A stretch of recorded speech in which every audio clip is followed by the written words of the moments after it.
Ella es maestra de la institución técnica educativa Carlos Lleras Restrepo de la Comuna 2 de Yopal. A las 9 de la mañana, tercera clase, tenemos clase de filosofía con el profe Milton Valencia, abogado y filósofo de la Universidad del Rosario.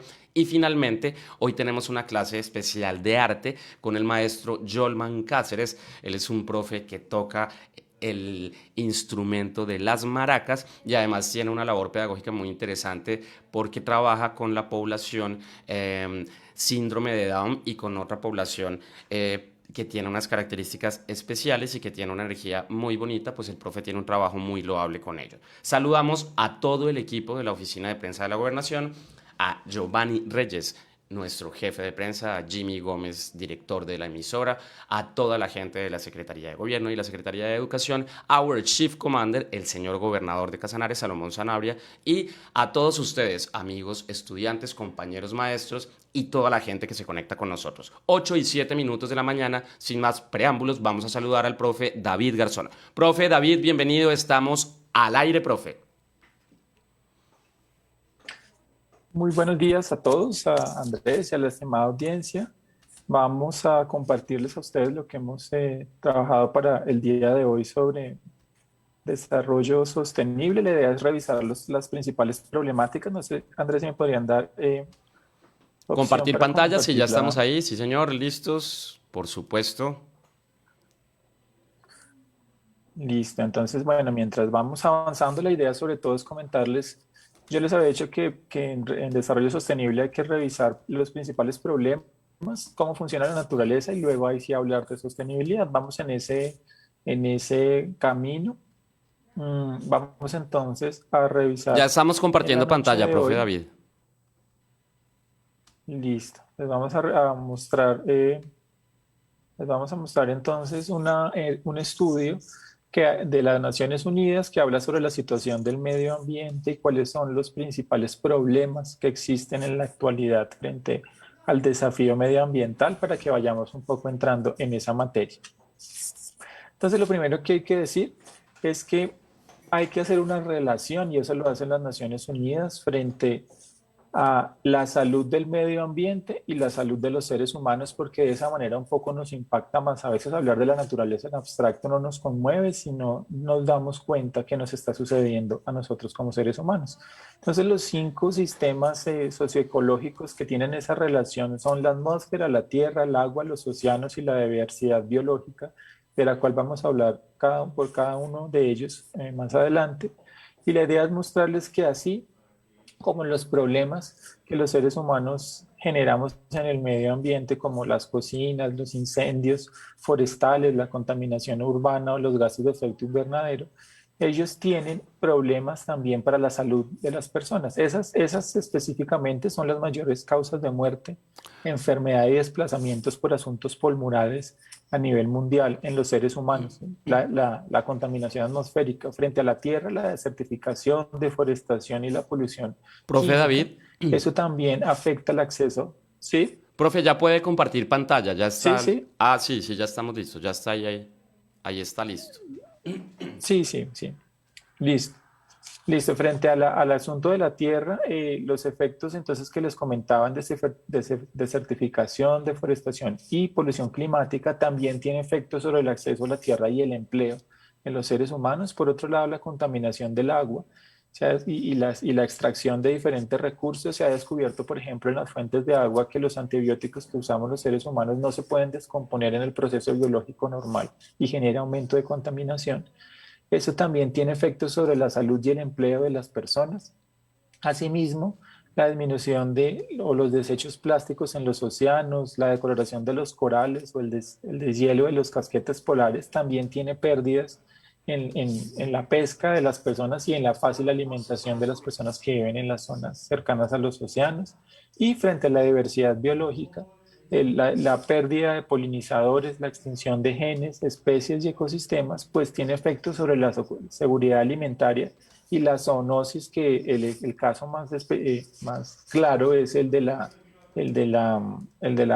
COVID, que básicamente tiene que ver con la deforestación, tiene que ver con cuando los seres humanos van entrando a los ecosistemas y van debilitando diferentes equilibrios que existen en las zonas naturales, pues hay muchas más posibilidades de que los seres humanos nos contaminemos con enfermedades que hacen parte de la naturaleza, pero que usualmente tenían una barrera por la separación natural. Eso, todo ese tipo de asuntos, digamos que es la que nos muestra el sistema de Naciones Unidas, en los cuales la primera premisa de lo que les voy a comentar es dañarlos, la naturaleza, pues tiene afecta, perdón, a la salud de los seres humanos y a su nivel de productividad, a sus empleos y a la manera en que vivimos. Eso es lo primero que hay que revisar. Ya si nos vamos a uno, tendríamos que decir en general que las principales megatendencias frente a los cambios ambientales tienen que ver con, uno,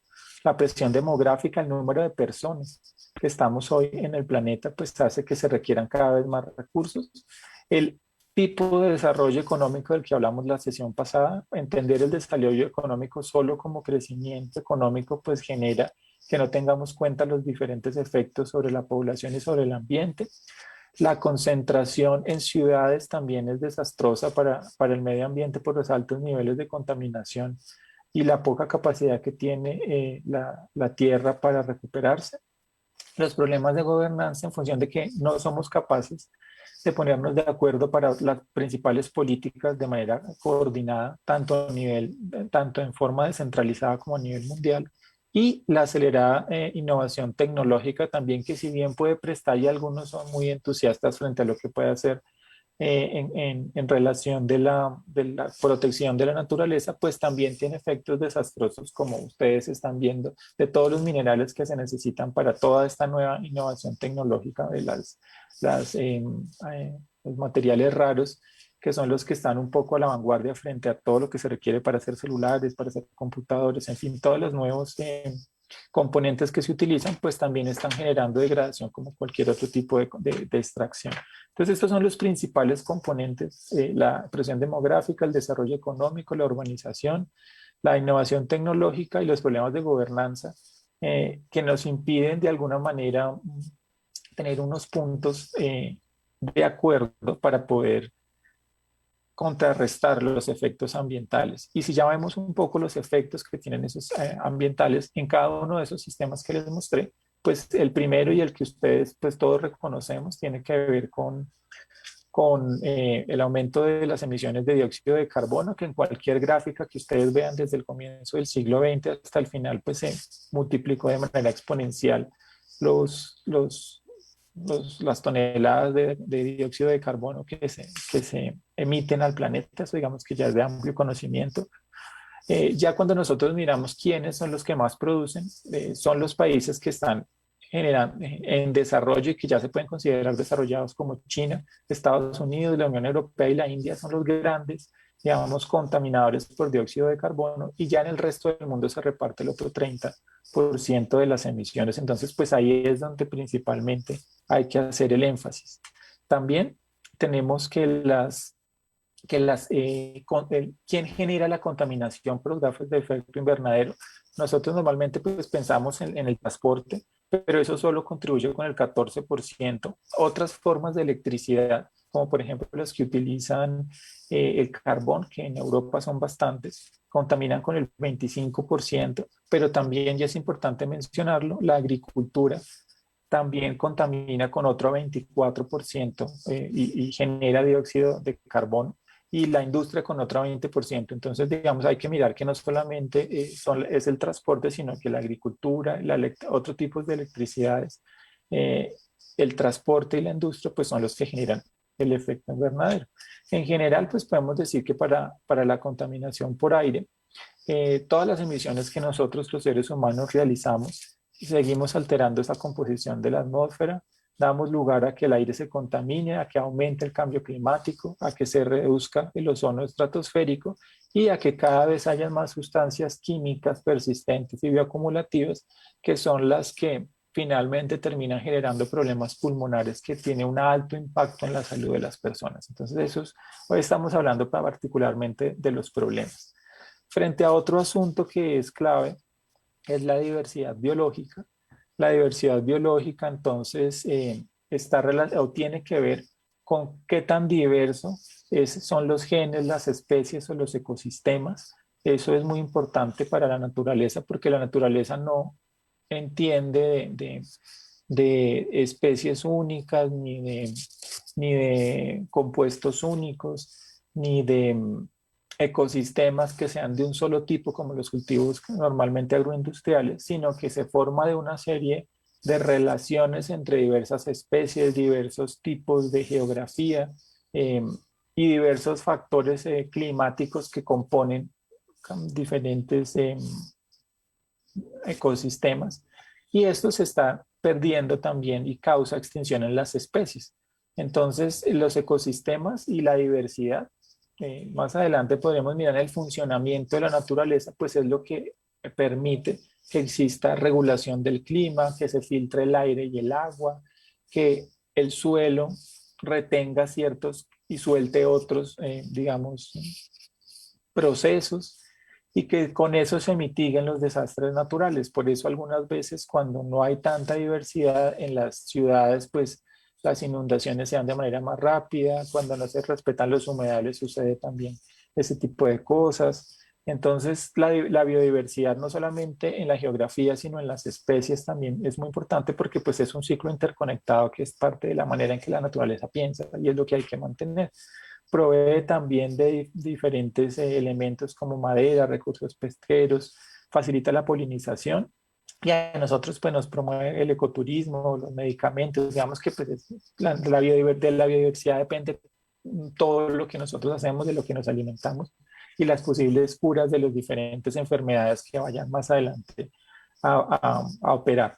Entonces, esa biodiversidad, si uno mirara un mapa internacional, se está perdiendo en las partes, en los extremos del planeta, en el cono sur de Latinoamérica, en la zona sur del África, en Australia, pues digamos que es bastante desértico cierta parte del país, y en la zona norte como el centro de los Estados Unidos o el norte de Asia o parte de Rusia y el Medio Oriente, que son también lugares donde hay bastante extinción de las especies, digamos que, y en la franja desértica del norte del África también. Entonces, digamos que los pocos lugares, y nosotros en Colombia, pues sí tenemos bastante biodiversidad, pero también, como veremos más adelante, está amenazada o en extremo, en lugares cercanos como el Brasil.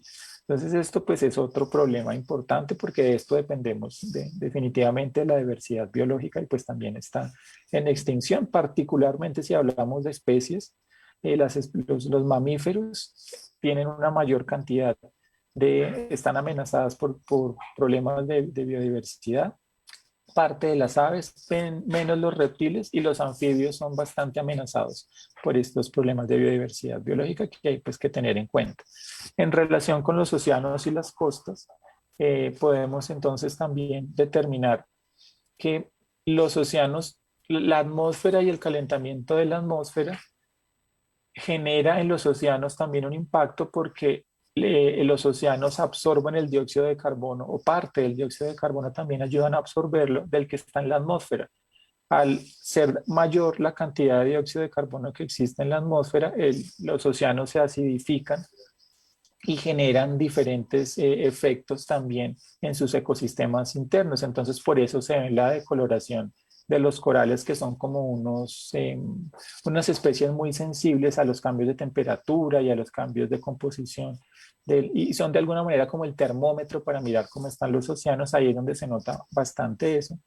Y pues tenemos también problemas en la contaminación por los desechos que nosotros tenemos de las ciudades que pasan por los ríos y llegan hasta los océanos, por los problemas en las cuencas y en los deltas de los ríos y por también el transporte que nosotros hacemos dentro de que si bien es el más económico que existe el transporte de mercancías por los océanos, pues también genera estrés en los ecosistemas oceánicos y pues eso también produce inconvenientes digamos, en la forma de vida que existe en los océanos y pues también es otro problema que hay que revisar más adelante cómo se puede avanzar frente a eso.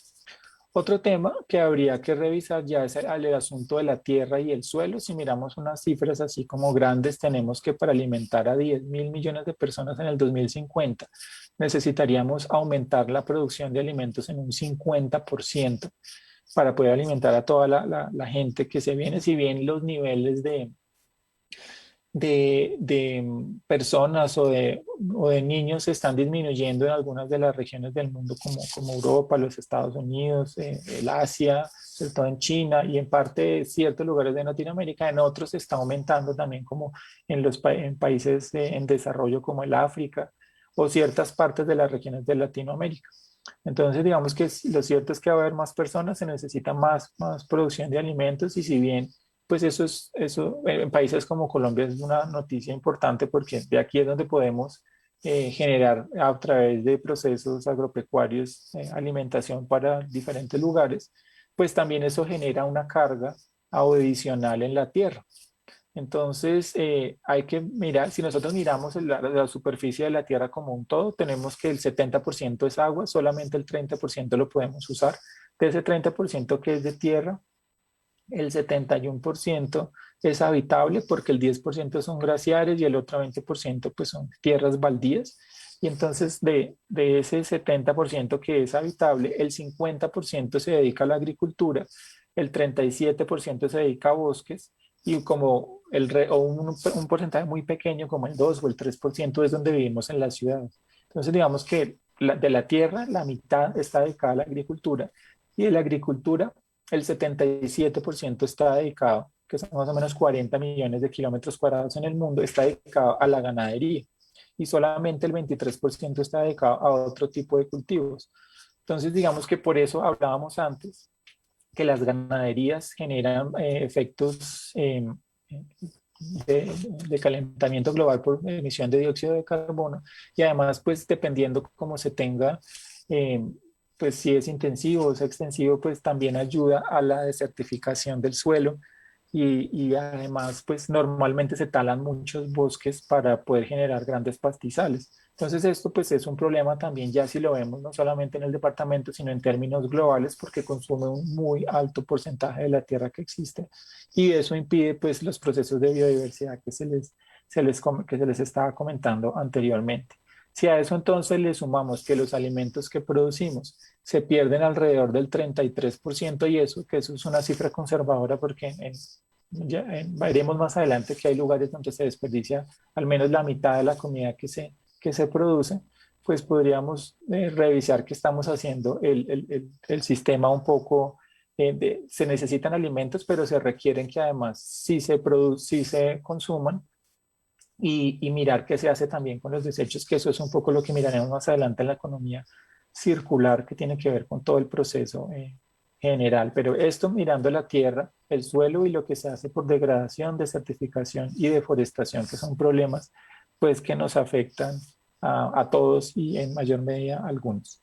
Frente al agua dulce, en nuestro planeta también podemos ver que tenemos en general escasez de agua en países como el norte del África, todo el Medio Oriente, la India, el sur del África también y la parte norte de Europa tienen grandes problemas de escasez de agua. Ustedes habrán visto que hay ciudades completas en Sudáfrica que ya están, digamos, escasas de agua y que tienen que mirar cómo replantean su forma de vida o emigrar o mirar cómo viven porque definitivamente no hay agua en esas regiones y muchos lugares de una zona del Medio Oriente, como les decía, de la India, eh, del norte del África, que también tienen que mirar cómo se las arreglan porque el problema pues ya es real y muchas partes si ustedes ven una parte grande también de los Estados Unidos tiene problemas de desertificación, México,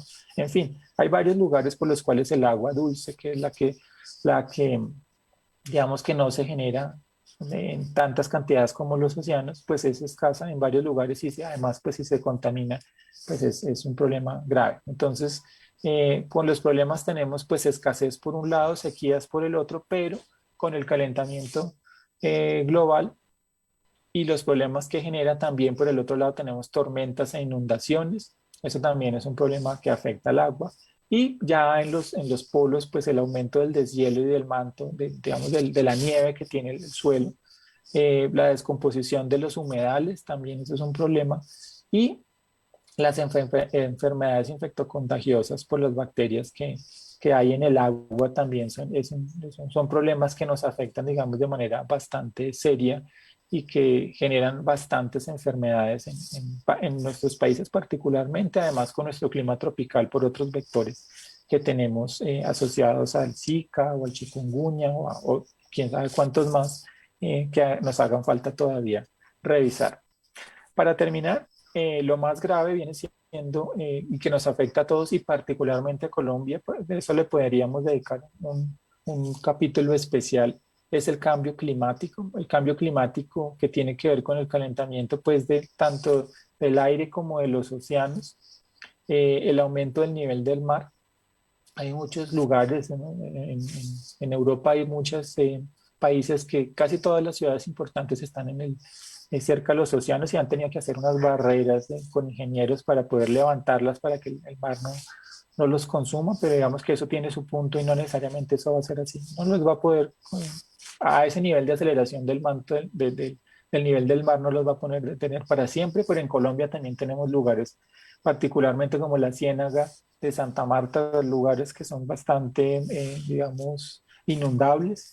El derretimiento de los glaciares, que pues, eso también lo ve uno a veces por prensa, o el permafrost, que es el suelo que está congelado en las zonas frías, que también ellos retienen bastante dióxido de carbono y con su derretimiento pues están soltando y aumentando más el calentamiento global. Y eso genera cambios en los ciclos del carbono, en los ciclos biogeoquímicos, en los ciclos del agua, que eso es una forma de cómo funciona la naturaleza y también lo podríamos ver un poco más adelante. Y al final termina generando inseguridad alimentaria porque todo esto altera los regímenes de lluvia y las cosechas, escasez del agua dulce y los fenómenos meteorológicos extremos que siempre son son cada vez más frecuentes, que si nosotros miramos lo que nos dice el IDEAM y los institutos que investigan a nuestro país, para el 2030 piensan que nosotros vamos a tener temperaturas más altas, un aumento más alto de las temperaturas, lo que hará que haya escasez del agua para la producción agrícola en varias regiones, pero al mismo tiempo nos auguran para el 2030, que esto ya es bastante muy cerca, incremento en los índices de precipitación anual, lo que quiere decir que van a aumentar la intensidad de las lluvias. O sea, por un lado va a haber temperaturas más altas y más sequías, pero por el otro lado, como en Colombia llueve todo el año,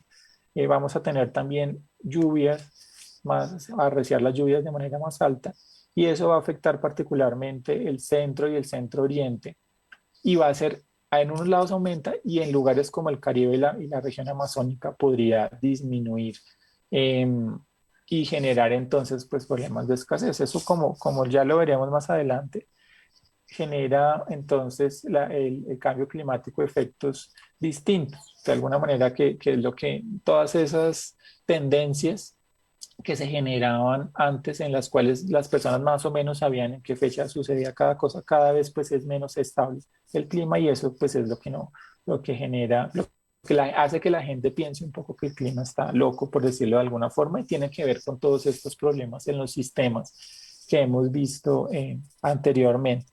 Entonces, creo que con esto, Andrés me dirás, cumplo más o menos con los 20 minuticos que teníamos para la sesión. Esto es lo que les quería comentar. No sé, Andrés, si de pronto hayan algunas dudas o algunas inquietudes para poder comentar y ir Eh, cerrando un poco la discusión. Pues, profe, aunque no es el ángulo del desarrollo sostenible, gracias señora María, muy amable, me robó otra azuquita. Estoy aquí con la señora María, que amablemente nos trae nuestra hidratación fundamental, que es el café de la mañana. Los alumnos nos están preguntando, recuerde que estamos en tiempo real, estamos conectados con ellos y me preguntan por un tema que de repente su merced podría abordar en la próxima clase, por lo que usted estudió ciencias políticas. Hay mucha gente inquieta por el tema del estado de sitio, esto que está sonando ahorita, y me preguntan los estudiantes acerca de qué es el estado de sitio. No sé si desde el ángulo de lo que estamos viendo con usted, profe David, del desarrollo sostenible, pudiéramos explicarle en la próxima clase a los alumnos para solventar el tema, porque hay bastantes dudas y como bastante desinformación al respecto, diría yo.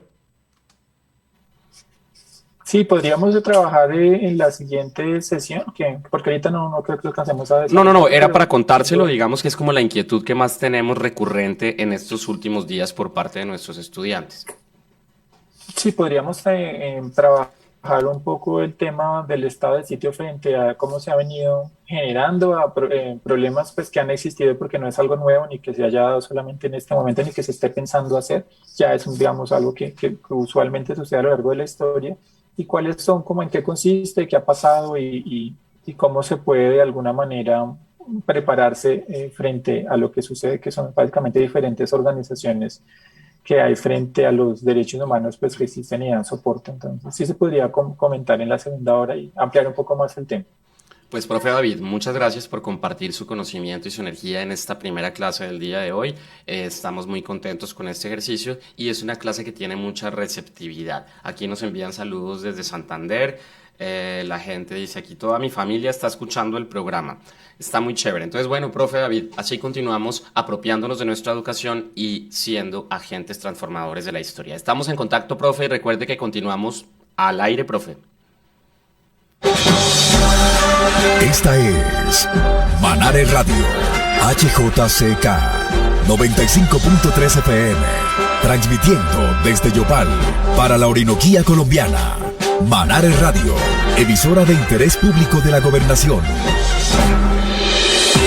La Gobernación de Casanare invita a las organizaciones defensoras de derechos humanos o de derechos de las víctimas de desaparición forzada a postularse como miembros permanentes de la Mesa Departamental de Trabajo de Desaparición Forzada, cuya elección se realizará el próximo 5 de mayo. Los requisitos son los siguientes: acta constitucional de mínimo 2 años de antigüedad, copia de cédula de ciudadanía del representante legal, copia de estatutos de la organización registrados ante la Cámara de Comercio, documentos que acrediten su trabajo y trayectoria en pro de los derechos de las víctimas de desaparición forzada. Realice la postulación enviando los documentos requeridos al correo casanare@defensoría.gov.co hasta el próximo 3 de mayo. Para más información, comuníquese al teléfono 633-6339, extensión 1443 o al correo electrónico víctimas@casanare.gov.co. En Casanare es el tiempo de las víctimas. Es el tiempo de Casanare.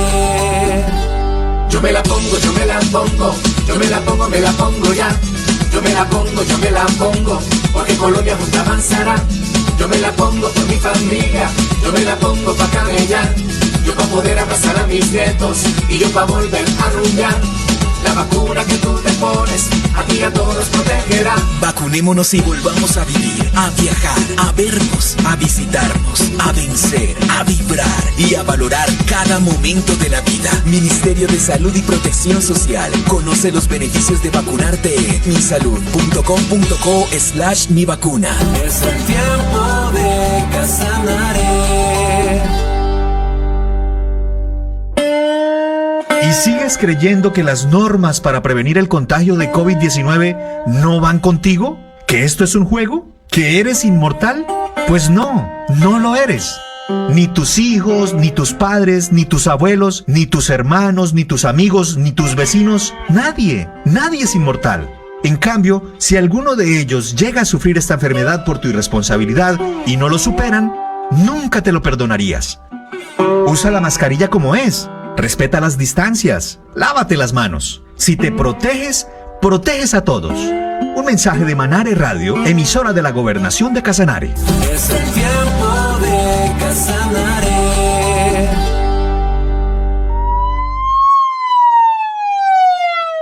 Esta es una alerta temprana emitida desde la Gobernación de Casanare.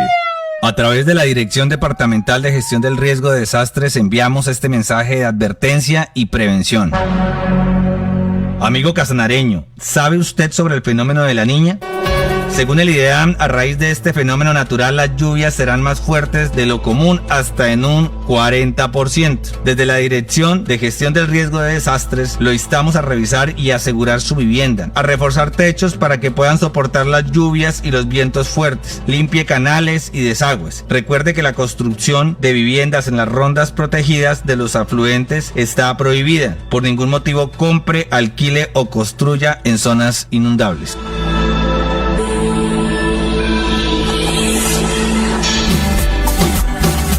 Es el tiempo de Casanare.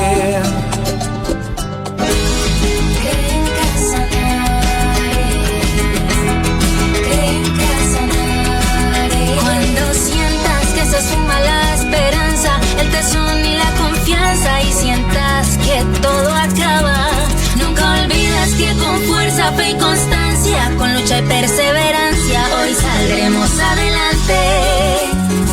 Que en Casanare, creamos en Casanare. Una campaña de la Gobernación de Casanare y Ecopetrol. Quiero mi vida, para salir adelante muchos retos me esperan.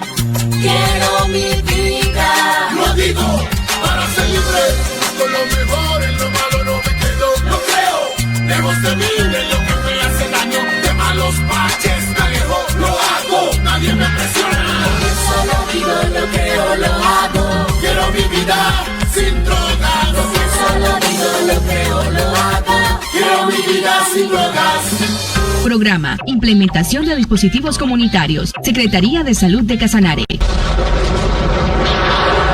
Bienvenidos a clase. Súbanse.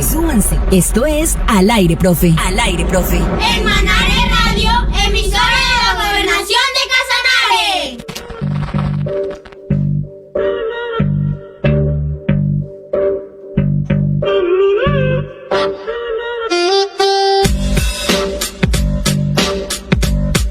8:37 de la mañana, continuamos avanzando en esta emisión, capítulo número 28 de Al Aire, Profe. Queremos saludar a nuestra audiencia, a la señora Yamile Cárdenas y a su esposo Oscar, que siempre escuchan Al Aire, Profe, desde el municipio de Nunchía. También a nuestra audiencia en el municipio de Pore y a nuestra gran audiencia en Orocue y en todos los rincones donde hay sedes veredales de escuelitas e instituciones educativas que están con nosotros a través del internet y a través de la energía de sus profes que están muy pendientes de este laboratorio. Sin más preámbulos, vamos a saludar a la profe. Hola, profe, buenos días, ¿cómo está, profe Mayra? ¿Cómo está usted? Buenos días, bienvenida a esta emisión número 28. Andrés, muchas gracias. ¿Cómo ha ido todo? ¿Cómo le va? La veo muy sonriente como siempre, nos pone usted feliz. Siempre viva, enérgica. Me encanta. Profe, ya no le digo nada, la dejo en su clase. Este es el capítulo número 28 y vamos con las clases de informática con la profe Mayra Casas. Profe, bienvenida, es su tiempo. Muchas gracias, Dios le pague. Bueno, sean bienvenidos, me alegra saludarlos, espero que lo que esté en esta mañana les pueda aportar, les sirva para su existencia. Habíamos mirado que el almacenamiento de información lo realizábamos en una parte física del computador y que esa información ocupa espacio.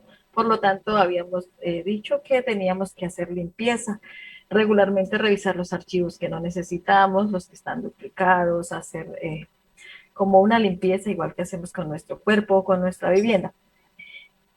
También dijimos que habían unas actividades que debemos realizar para mejorar el funcionamiento de nuestro equipo, no importa si es un celular o si es un portátil o es un computador de mesa, un PC. Entonces, hay que realizar algunas actividades, no solamente en la parte física, que dijimos que debíamos limpiar, hacer el mantenimiento, tener precauciones, y no utilizar, por ejemplo, líquidos encima de los aparatos, evitando incidentes que pueden ocasionar daños a los equipos. También les recuerdo que estuvimos mirando 3 elementos que le hacen daño al computador: el calor, los líquidos, el agua y todo el tiempo de funcionamiento que tiene el equipo. Hay que tener cuidado con mantenerlo aislado en un espacio donde haya ventilación, permitir que el equipo esté en una luz natural para que nuestros ojos no sufran y las condiciones en que estamos trabajando sean más cómodas. Dijimos que habían 3 clases de mantenimiento: correctivo, predictivo y preventivo. Igual que como hacemos con nuestro cuerpo, debemos realizar el mantenimiento. Así como vamos al médico cuando estamos enfermos, también a veces tenemos que ir para chequearnos y saber que de pronto estamos muy bien, que eso sería lo ideal. También hay que, cuando estamos enfermos, debemos hacer un tratamiento médico para corregir o mejorar nuestro estado de salud. Exactamente igual funciona con los equipos electrónicos. Hay que tener precauciones. Y entre esas precauciones dijimos que había mantenimiento de hardware y mantenimiento de software, es decir, la parte física y la parte interna, los programas y las aplicaciones que permiten que funcione el equipo adecuadamente. Dentro de las actividades que hacemos para mejorar el mantenimiento de nuestro equipo, vamos a mirar 3. Una, que es instalar un antivirus. ¿Qué es un antivirus? Una aplicación, un programa que nos permite mantener funcionando en perfecto estado nuestro equipo. ¿Qué significa eso? Por ejemplo, un virus es un programa que daña al computador. Usted está trabajando en su computador y, por ejemplo, va a descargar un archivo PDF de una página que usted desconoce. Cuando usted descarga ese archivo, es posible que se descarguen otros archivos que van a dañar su equipo. Por eso, cuando hablamos de abrir, por ejemplo, una sesión de correo o una cuenta, cuando entramos a la banca virtual y nos piden no dejar las contraseñas en el equipo o tener cuidado porque también le pueden hackear su cuenta, esas son acciones de prevención que el antivirus que nos hace. El antivirus nos permite, por ejemplo, que si nosotros descargamos un archivo que esté dañado, que nos puede dañar nuestro equipo, entonces no lo bloquea, lo puede borrar o lo puede eliminar. A veces lo manda, por ejemplo, a cuarentena. Cuarentena es mandarlo a un espacio en donde no es utilizado en 40 días. Entonces, que ya por lo que utilizamos la palabra cuarentena nos parece que no tiene nada que ver. Aquí funciona exactamente igual. Entonces, cuando yo descargo un archivo, que el archivo está dañado, puede dañarme mi equipo.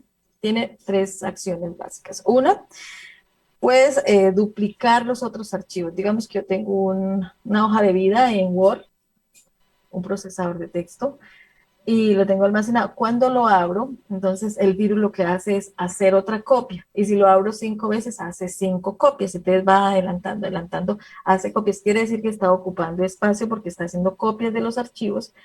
Al duplicarlos, pues está ocupando más espacio y mi computador se vuelve más lento. Esa es una acción. La segunda acción, entonces, son virus molestos. ¿Qué hacen? Le salen avisos, por ejemplo, esos que le dice, eres el ganador número 1.000.000. Si le das clic aquí vas a ganar tal cosa. Entonces, lo que hace es que le van saliendo letreros, avisos molestos, cuando estamos trabajando, cuando estamos navegando en Internet, entonces están saliendo. Esos son virus que van molestando, que además incomodan. Y están, por ejemplo, los troyanos, que eso sí destruyen. Entonces, descargamos el archivo por accidente, porque a veces tenemos la costumbre que cuando nos sale un avisito, estamos trabajando en algo, en cualquier aplicación, y nos sale un avisito y nosotros no leemos, sino pin, aceptar. Cuando estamos, por decir, conectados y dice, le permite que esta aplicación ingrese a su ubicación, y pin, aceptar. ¿Le permite a esta aplicación entrar a sus fotos? Sí, aceptar. Si está en inglés o en francés, en el idioma que esté, nosotros ni siquiera lo miramos. Es decir, ni siquiera nos percatamos de decir, oiga, ¿y esto qué es lo que dice aquí? No, simplemente aceptar, y estamos descargando, puede ser un virus que nos va a dañar nuestro computador. Hay algunos que se instalan en la raíz del disco, y lo que hacen es borrar, y puede ser que hoy está funcionando muy bien mi computador, es que yo no sé qué le pasó, eso estaba funcionando bien, lo apagué bien, y cuando vuelvo a prender, ya no arranca, porque el virus lo que hace es borrarle los registros, los archivos de inicio, de arranque, y entonces por eso no nos va a funcionar. Eso lo podemos evitar si nosotros somos cuidadosos. No es tenerle miedo, yo insisto en lo mismo, no es tenerle miedo al computador, no porque pronto lo daño, no, es ser un poquito analítico del sentido común, que es el menos común de los sentidos, siempre nos dicen eso. Entonces es analizar, ¿qué estoy instalando? Es que es una aplicación maravillosa con la que voy a trabajar videos y edición de fotos y edición de no sé qué. Bien, entonces, muy bien, pero ¿qué trae eso ahí? Que incluso a veces cuando descargamos, por ejemplo, una aplicación para hacer videos o fotomontajes, nos aparece adicionalmente, se descarga otro antivirus. Por decir, personalmente trabajo mucho con el Note 32, que me parece supremamente fuerte, fuerte, voy a contarles mi experiencia. Es gratuito por 30 días. Cuando uno lo utiliza, entonces el día 30 se vence y ya no le permite revisar el equipo, no le permite bloquear nada, no le permite bloquear páginas que estén de pronto sospechosas. Lo que yo hago es descargo, porque no lo he comprado, pero si uno lo compra tampoco vale mucho, vale 70.000, 75.000. Entonces lo que usted va a hacer es, puede comprarlo por un año y es muy bueno, tiene muchas garantías y le bloquea muchísimo. No le estoy haciendo publicidad a ese antivirus, sino que para mí personalmente ha sido muy bueno. Pero como yo no lo he pagado, pues entonces, ¿qué hago? Yo lo descargo, lo instalo y trabajo con él 29 días. Cuando llego al día 29, lo elimino y vuelvo y lo descargo, vuelvo y lo instalo. Así le permite trabajar 29 días de cada mes y va funcionando perfectamente. Es un muy buen antivirus. ¿Qué hace? Le bloquea las páginas, por ejemplo, que tienen sospecha de virus. Cuando uno está descargando aplicaciones, entonces el No32 le bloquea si le sospecha que es peligroso. También es muy bueno cuando uno corre, por ejemplo, lo analiza una unidad, una memoria, una USB, un CD, es muy bueno detectando los virus, cosa que con otras aplicaciones que también son gratuitas, por ejemplo el Avast, no me sucede. Entonces, pero uno tiene derecho a elegir el que quiera. Les decía que cuando yo descargo una aplicación, por ejemplo, voy a descargar una aplicación para editar video, a veces se descarga un antivirus que es el McAfee. También es bueno, pero como yo ya tengo otro antivirus, entonces los dos entran en conflicto y mi equipo se bloquea, o también puede llegar generalmente se bloquea y empieza a tener conflicto y empieza a funcionar mal. Es porque tiene dos antivirus instalados. Entonces, normalmente debemos tener un antivirus que sea muy bueno y dejarlo que funcione en nuestro equipo. Si dice que necesitamos hacer una actualización, pues hay que hacerle la actualización a ese antivirus. A veces decimos, no, pero es que se demora mucho. Sí, pero es que hay que tenerle paciencia también al equipo. A veces queremos que el equipo prenda, funcione y todo el tiempo esté. Y a veces lo prendemos a las 8 de la mañana y son las 8 de la noche y no lo hemos apagado en todo el día. Entonces el equipo también necesita, igual que el celular, hay que apagarlo de vez en cuando y permitirle que todo su sistema pues se enfríe, que funcione, como hacemos con nuestro cuerpo, dormir, descansar un poco. Entonces es igual. Entonces les recuerdo tener un antivirus actualizado. No importa que sea gratuito, pero que esté instalado, que funcione. Ejecutarlo de vez en cuando. Le decimos, por ejemplo, en el computador le damos clic derecho al disco C, que es normalmente donde almacenamos nuestra información, y le damos a analizar. Es posible que el análisis dure 3, 4 o 5 horas. No importa, mientras tanto podemos trabajar en nuestro computador, pero el equipo está haciendo un escaneo, es decir, una revisión de todo el sistema, y si encuentra archivos que son sospechosos o que están dañados, él nos saca una lista y luego nos va a permitir decidir si vamos a eliminarlo o si vamos a ponerlo en cuarentena, qué acción vamos a tomar. Él no va a hacer nada por nosotros que nosotros no le hayamos dicho. Nosotros siempre seremos los usuarios y estaremos pendientes de decirle las instrucciones, darle las instrucciones al equipo. Entonces, lo primero que debemos hacer es tener un antivirus instalado para proteger nuestra información. El antivirus puede ser cualquier antivirus, no importa que sea uno gratuito o que sea comprado, pero hay que tener instalado. Y, por ejemplo, cada semana, cada lunes, hacer una revisión, un escaneo a nuestra unidad. ¿Eso qué nos facilita? Nos facilita ir protegiendo nuestro equipo. A veces los virus hacen que el equipo se bloquee y entonces no sabemos qué hacer y nos cobran, digamos, 50.000 pesos por hacer una revisión, y es solamente cuestión de instalar un antivirus y ejecutarlo en nuestro equipo. La segunda acción es liberar espacio en el disco. Entonces, si estoy en mi computador, voy donde está la carpeta y busco el disco C. Normalmente se llama C, pero puede ser que le hayamos puesto otro nombre, le hayamos cambiado, le puse propio Mayra, por ejemplo. Pero ahí entre paréntesis me dice que es el disco duro. En ese disco duro, que es un espacio físico, ese espacio físico es un elemento físico donde tengo la información almacenada. Ahí tengo, por ejemplo, digamos, hay discos de 250, de 500 gigas. Normalmente decimos giga, que son gigabytes. Entonces, entre más gigas tenga, dice, por ejemplo, 500 GB, quiere decir 500 gigabytes o gigabytes. Si dice 500, quiere decir que ese disco es, pues, grande, pero si dice 750 gigas, quiere decir que tiene 250 gigas más para almacenar información, o sea, es más grande. Entonces, cuando va usted a comprar un computador, usted mira que tenga un disco duro para almacenar la información, por ejemplo, de 500, de 750, o algunos, por ejemplo, dicen de 1 tera. Entonces, eso ya es muchísima, ahí es muchísima la información que puede almacenar. En ese disco, entonces, le damos clic derecho y le decimos liberar disco. ¿Qué es liberar? Liberar espacio en disco. Entonces, es una tarea que se realiza en el computador para que libere el espacio, por ejemplo, los archivos que pronto no necesita, el mismo sistema los elimina, aunque no son todos, los elimina. Entonces, ahí liberar espacio y él hace el reconocimiento y le dice cuánto espacio puede recuperar y lo libera.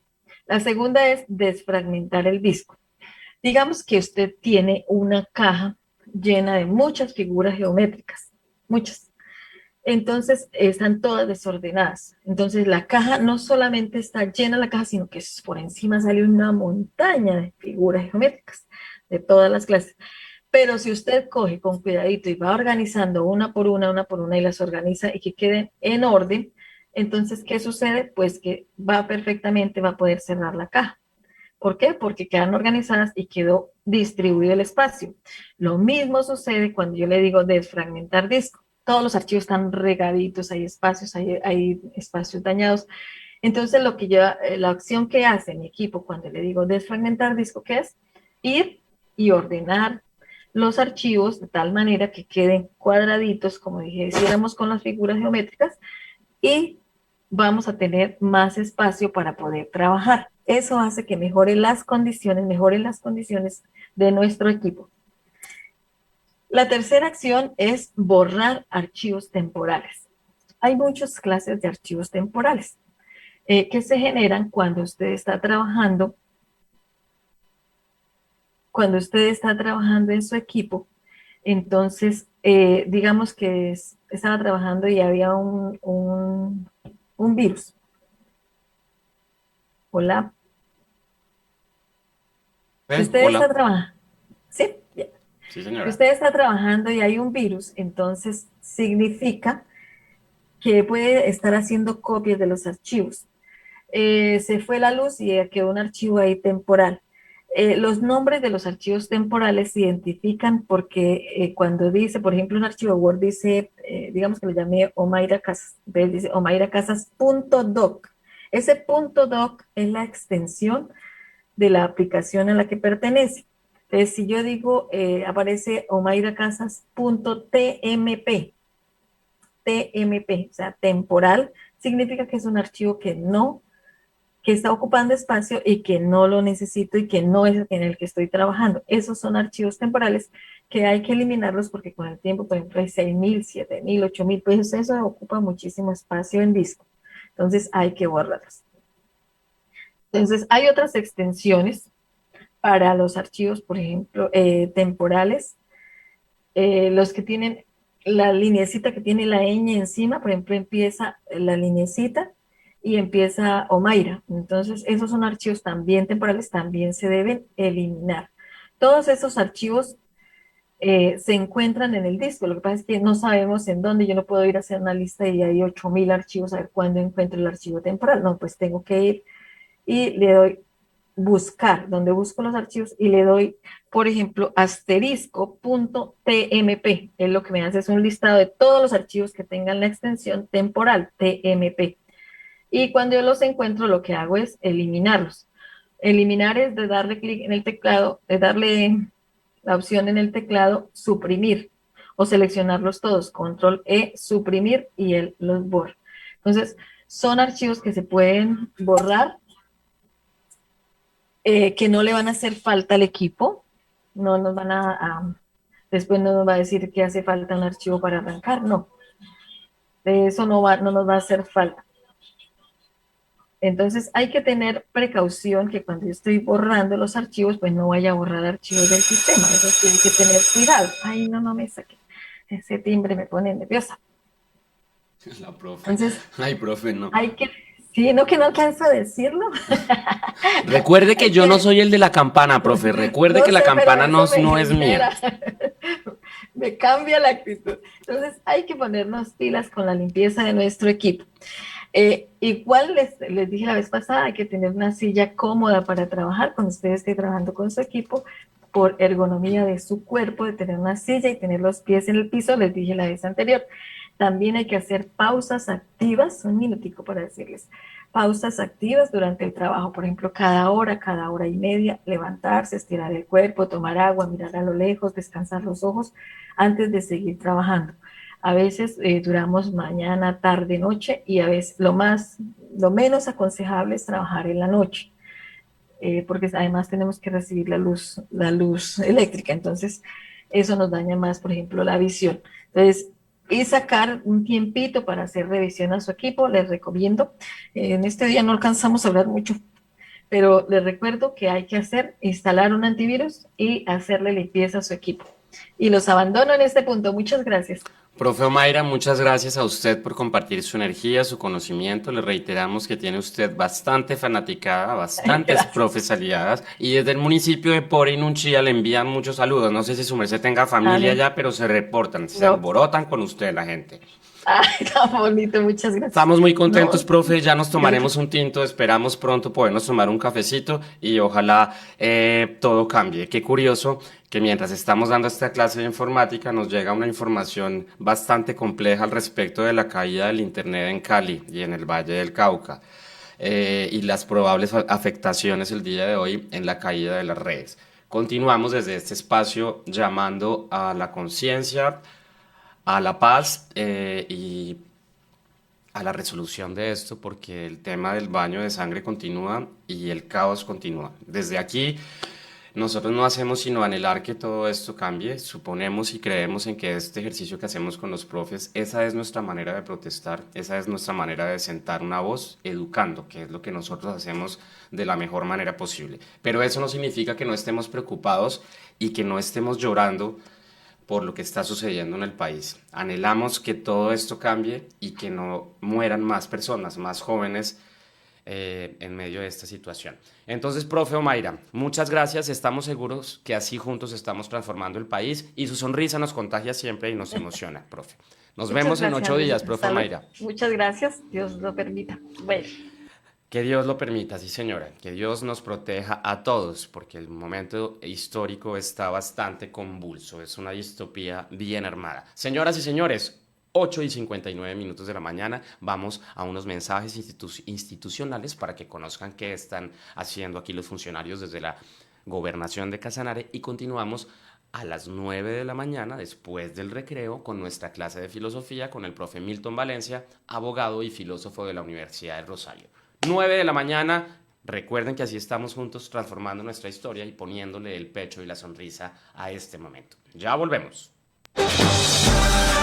Esta es Manare Radio, HJCK, 95.3 FM, transmitiendo desde Yopal para la Orinoquía colombiana. Manare Radio, emisora de interés público de la Gobernación. Las consecuencias de la violencia sexual pueden durar toda la vida.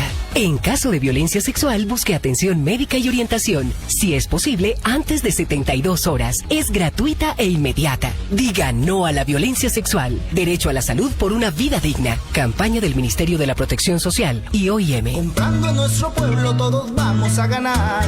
Compre en Casanare, no se vaya a otro lugar. Compre en Casanare, no se vaya a otro lugar. Compre en Casanare, no se vaya a otro lugar. Compre en Casanare, no se vaya a otro lugar. Una campaña de Manare Radio, emisora de la Gobernación de Casanare. Es hora de lavarse las manos. La solución para evitar el coronavirus está en sus manos. Gobernación de Casanare. Es el tiempo de Casanare. Salomón Sanabria, gobernador. ¿Y sigues creyendo que las normas para prevenir el contagio de COVID-19 no van contigo? ¿Que esto es un juego? ¿Que eres inmortal? Pues no, no lo eres.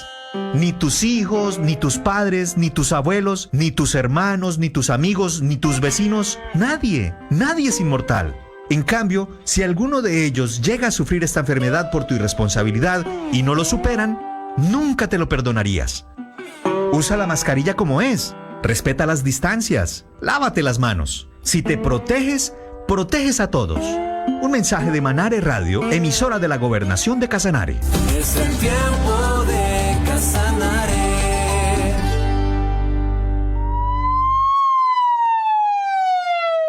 Esta es una alerta temprana emitida desde la Gobernación de Casanare. A través de la Dirección Departamental de Gestión del Riesgo de Desastres enviamos este mensaje de advertencia y prevención. Amigo casanareño, ¿sabe usted sobre el fenómeno de la Niña?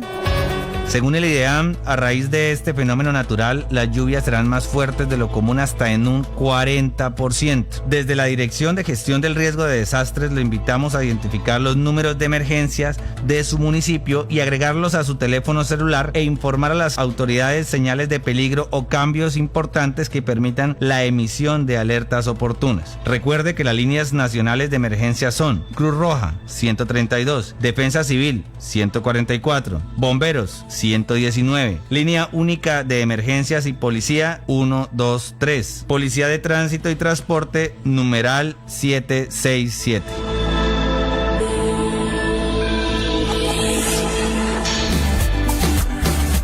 Es el tiempo de Casanare.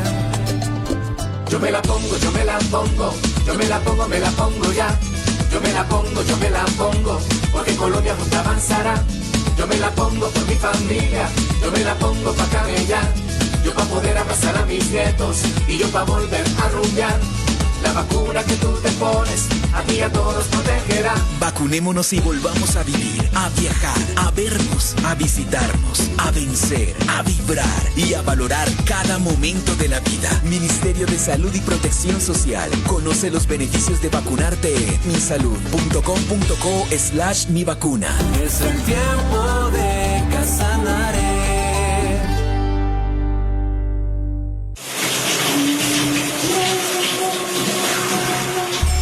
Mientras te enjabonas con la ducha abierta, gastas unos 25 litros de agua por minuto. 25 litros de agua por minuto. Tú también puedes salvar el planeta. Salvar el planeta. Una gota de agua, una gota de agua, de agua. 24 horas de atención en todo el país. Atención brindada con vocación, profesionalismo y dedicación. Solidaridad y pasión. Así son nuestros médicos. Confío en mi médico siempre. Los doctores nos atienden muy bien. Gobernación de Casanare. Es el tiempo de Casanare.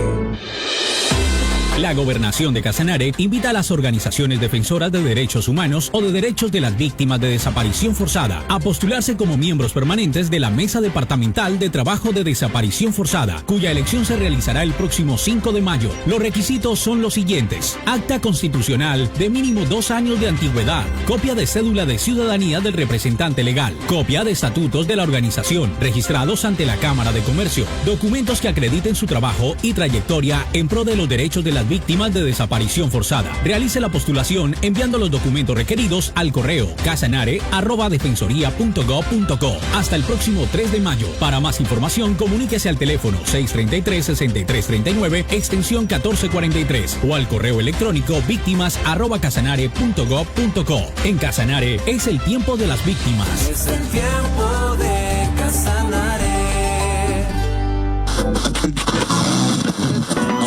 La radio es un medio de comunicación que ha permitido que millones de estudiantes puedan continuar sus estudios. Si pensábamos que la radio tenía sus días contados o que pronto desaparecería, la pandemia llegó a reafirmar su lugar como un medio de comunicación flexible, masivo, de bajo costo y de largo alcance. Al aire, profe.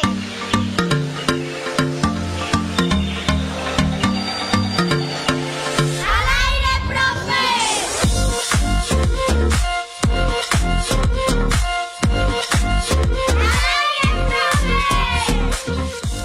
9:06 de la mañana, continuamos con esta emisión número 28 de Al Aire Profe. Recuerden que estamos emitiendo por los 95.3 de la frecuencia modulada de Manare Radio y también en tiempo real por el Facebook Live. Posteriormente el contenido será emitido en diferido para que ustedes puedan consumir esta información en tiempo posterior y en otras redes. Sin más preámbulos, vamos con esta tercera clase del día de hoy, que es la clase de filosofía con el profesor Milton Valencia, abogado y filósofo de la Universidad del Rosario. Profe, bienvenido, estamos al aire, profe. Buenos días, Andrés, gracias. Buenos días a todos y todas las personas que nos escuchan. No sé si me permita compartir pantalla para los que siguen la transmisión por Facebook Live, que vean la presentación. Perfecto, ya están ahí. Listos, estamos listos. Entonces, todavía no. Pero bueno, mientras ya estamos ahí, ya estamos en tiempo real. Ahí estamos, recuerden, son las 9:07 de la mañana, esta es nuestra clase de filosofía. Algo estamos haciendo ahí con el control máster, no se preocupen. En este momento, ahora sí ya, parece que sí. A ver, no, pero bueno, mientras la logran habilitar, ya. Ya, ahora sí, ya, listos. Entonces, la vez pasada estábamos viendo un poco pensamiento aristotélico, fundamental para entender a Aristóteles, todas las cosas tienen una finalidad. Esto es un resquicio, un sustrato del pensamiento mitológico, porque en el pensamiento mitológico griego el destino era una cosa muy importante, al nivel que no había forma de escapar de él, pues por eso es el destino.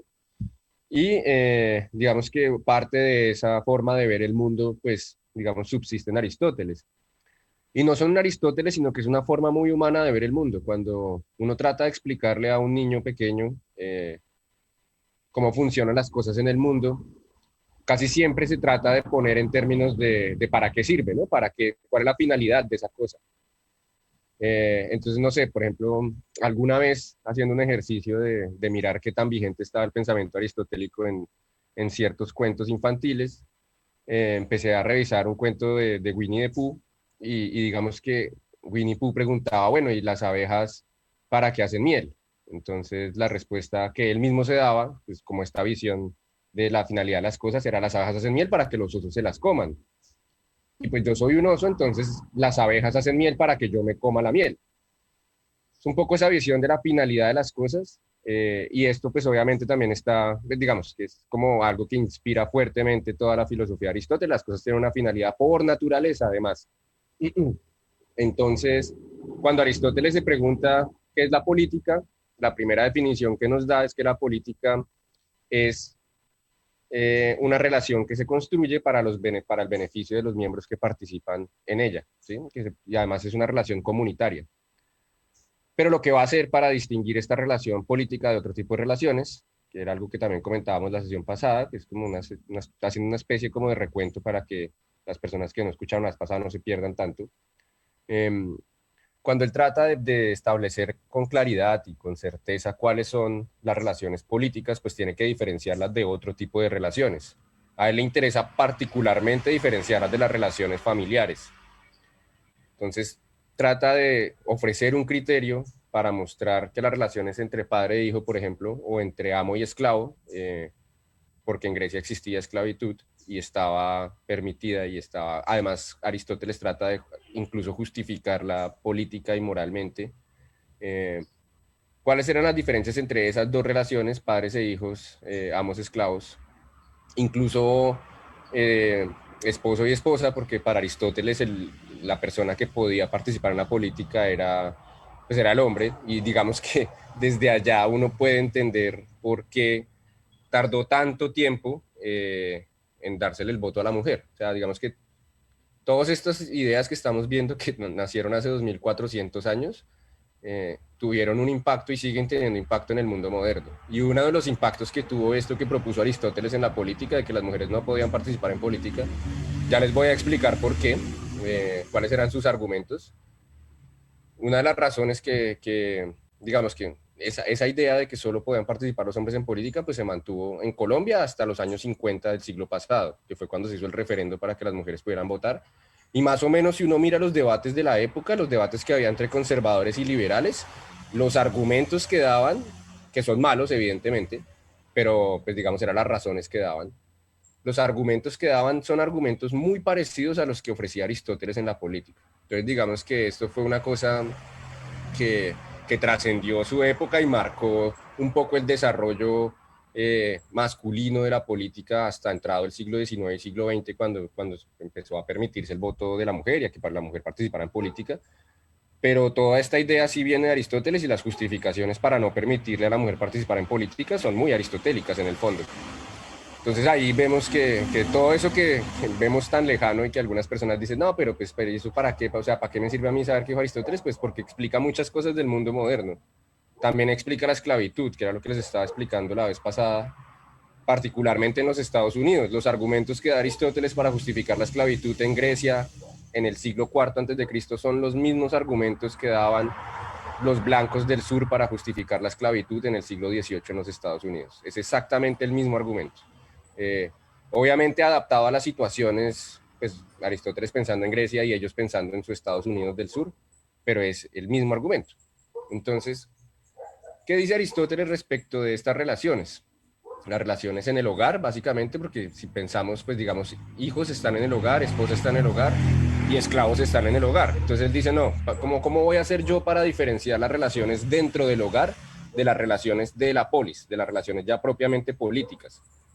Entonces él propone un criterio que a mí me parece muy bueno, creo que funciona bien para entender qué es la política en general, y es que las relaciones políticas no están mediadas por la violencia. Y eso es una idea que vale la pena pensar teniendo en cuenta el contexto en el que nos encontramos en estos días, en este contexto de movilización social al que no podemos ser indiferentes. Algo malo está pasando y digamos que si uno lo mira con una óptica aristotélica se puede dar cuenta que es lo malo que está pasando, y es que no estamos propiamente en una relación política, porque la relación política no se da a través del uso de la fuerza, ¿sí? Obligar, dominar, mandar corresponde a relaciones prepolíticas, corresponde a las relaciones que tiene, por ejemplo, un amo con su esclavo, o las relaciones que podría tener un padre con su hijo, ¿sí? ¿Qué dice Aristóteles entonces? Aristóteles dice, no, las relaciones políticas, los asuntos que se rigen por las relaciones políticas se deciden a través de la palabra y la persuasión, no por la fuerza y la violencia. Entonces, digamos, a mí este criterio me parece fundamental para entender un poco en qué estamos, ¿no? No sé, para tratar de mirar la situación que vivimos hoy en día, de qué tipo es. ¿Es una situación política? ¿Nos quieren convencer a través de la palabra y la razón? ¿Hay persuasión? ¿O simplemente hay un uso abusivo y exagerado de la fuerza? ¿Sí? Y si es ese uso abusivo y exagerado de la fuerza, pues podemos pensar más qué tipo de relaciones están pensando que tenemos con ellos esas personas que están en el poder, ¿no? Parece un poco, entonces, nuevamente, obligar, dominar y mandar funciona para los esclavos. Entre ciudadanos se discute y se persuade. Y esto es lo que marca la característica básica, fundamental para diferenciar política de relaciones prepolíticas. Les había comentado también entonces que toda comunidad para Aristóteles, incluso la comunidad de la familia, la comunidad del hogar, toda comunidad se caracteriza también porque tiene un fin, y el fin es, digamos, ofrecer algo a sus miembros, promover el bienestar de sus miembros. En el hogar, como les comentaba la sesión anterior, es fácil entender, digamos, cuál es el beneficio que saca el hijo, por ejemplo, de la crianza de sus padres. Y es una cosa que nuevamente hoy en día sigue vigente. Las leyes que tienen que ver con la patria potestad y todo esto están inspiradas un poco en esta idea.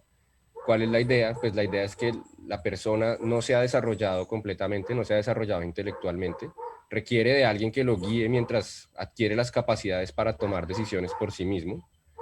Y un poco arbitrariamente pusimos aquí la fecha de 18 años, suponemos que a los 18 años ya la persona tiene un criterio formado para tomar decisiones propias, pero antes no, antes requiere la guía y la ayuda de alguien.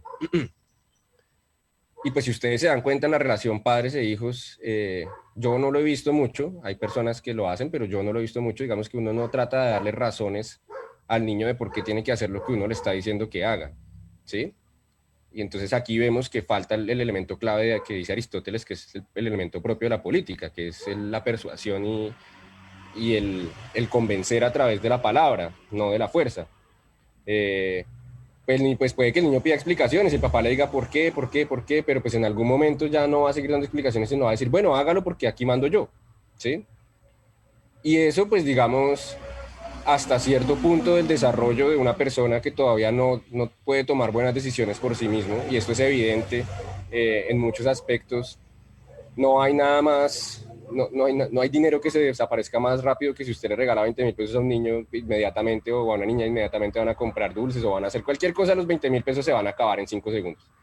Entonces digamos que un poco la idea de Aristóteles es, estas personas necesitan una guía hasta el momento en el que ya hayan desarrollado su razón y puedan tomar decisiones por sí mismos o por sí mismas. Pero pues como vemos ahí, la persuasión y la palabra no es importante. ¿Cuál es el beneficio que sacaba el padre de esta relación? Pues tener otro medio de disposición, tener fuerza laboral para el hogar. Listo. Entonces, con ese concepto claro, como teniendo en cuenta cuál es el factor clave que diferencia las relaciones políticas de las relaciones prepolíticas, es decir, de las que se dan al interior del hogar, que Aristóteles no las considera propiamente políticas, vamos a mirar cómo estaba organizada un poco la polis. Aquí tengo un mapita para los que están siguiendo la transmisión en Facebook Live. Digamos que, obviamente, la democracia en Atenas era una democracia directa. ¿Y a qué me refiero con democracia directa? No era a través de representantes, es decir, nuestra democracia es indirecta porque escogemos personas que nos van a representar, supuestamente nos van a representar, en un sitio donde se discuten las cosas. ¿Cuál es ese sitio? El Congreso, ¿sí? O incluso las asambleas departamentales o los consejos municipales funcionan bajo la misma lógica. ¿Cuál es la lógica de esto? Pues evidentemente no nos podemos reunir los 44, bueno, ya casi 50 millones de colombianos en la Plaza de Bolívar a tomar decisiones, por muchas razones, tanto técnicas como logísticas. Entonces lo que hacemos es nombrar representantes para que se reúnan y ellos decidan qué es lo que hay que hacer. En Grecia la democracia era directa porque no era, digamos, la población total que tenía Atenas, la población de ciudadanos, ¿no? Que pues también había esclavos, pero los esclavos no participaban en política. La población de ciudadanos pues no era exagerada, digamos, existía un sitio especial en Atenas que se llamaba el Ágora, que aquí está en el mapita, y como se dan cuenta es más o menos así como un alcázar, como una plaza, y en ese sitio los ciudadanos griegos, pues los ciudadanos de Atenas se reunían a discutir qué, pues básicamente cuáles eran las decisiones que se iban a tomar y cuáles iban a ser las leyes que se iban a hacer. Y si alguien tenía alguna objeción frente a alguna ley que se aprobaba, pues simplemente daba su opinión, la expresaba frente a la asamblea, todos tenían la posibilidad un poco de participar en esto, y al final pues la asamblea tomaba una decisión, ¿sí? Pero pues si se dan cuenta, digamos que la idea de Aristóteles sí es mucho el diálogo y el uso de la palabra para convencer, ¿sí? Como para tratar de razonar. ¿Qué hace Aristóteles además en la política? Pues divide un poco la ciudad en sus partes, ¿no? Digamos que el método, como ya les había comentado también, el método de Aristóteles es el método analítico, y análisis, la palabra griega análisis significa descomponer o romper algo en sus partes. Entonces, ¿qué es lo que hace siempre Aristóteles en sus tratados? Toma algún problema y lo descompone en sus partes. Entonces, para él la ciudad se descompone en 3 elementos básicos: la familia, digamos, el hogar, la aldea y la polis ya propiamente dicha. Uno se puede preguntar, y aquí viene una pregunta curiosa, uno se puede preguntar por qué la parte más pequeña de la ciudad no es el individuo, sino la familia, ¿sí? Uno diría como, pues es que más pequeño que una familia, pues los sujetos individuales, los individuos. Aristóteles tiene una justificación para no partirlo en individuos y pues es básicamente una justificación de ningún ser humano subsiste por sí mismo, solo, y mucho menos cuando ha nacido. Digamos que la especie humana tiene una particularidad y es que su cerebro se desarrolla, gran parte de su cerebro se desarrolla después del parto. No es como otras especies que, digamos, nacen solitas. Por ejemplo, uno no sé, si han visto los videos de Animal Planet cuando las tortugas marinas nacen en la playa. Digamos, a la tortuga nadie le tiene que decir dónde queda el mar, es algo instintivo, va hacia el mar. Y ya está completamente desarrollada para sobrevivir por sí misma. Los seres humanos no. Los seres humanos desarrollan la mitad de su cerebro después de haber nacido, ¿sí? Y ese desarrollo toma más o menos unos 6, 7, 8 años, el desarrollo de esa parte del cerebro que falta. Entonces Aristóteles dice, pues es que el individuo por sí mismo no puede subsistir. Él necesita subsistir en una unidad más pequeña que no sea la polis, y pues para él la unidad más pequeña es el hogar o la casa, ¿sí? Aquí viene un término interesante, por ejemplo, ahí en términos etimológicos. Economía, oikos en griego significa hogar. Y la palabra economía viene de la palabra oikos. La economía es el manejo del hogar, de las finanzas del hogar. Entonces, la unidad más pequeña va a ser la casa. ¿Por qué? Porque básicamente ningún ser humano subsiste por sí mismo.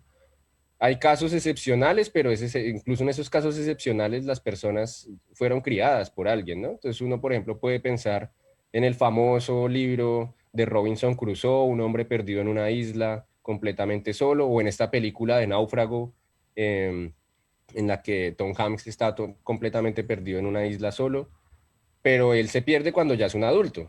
Es decir, tuvo que tener una familia que lo cuidara y que lo criara, ¿sí?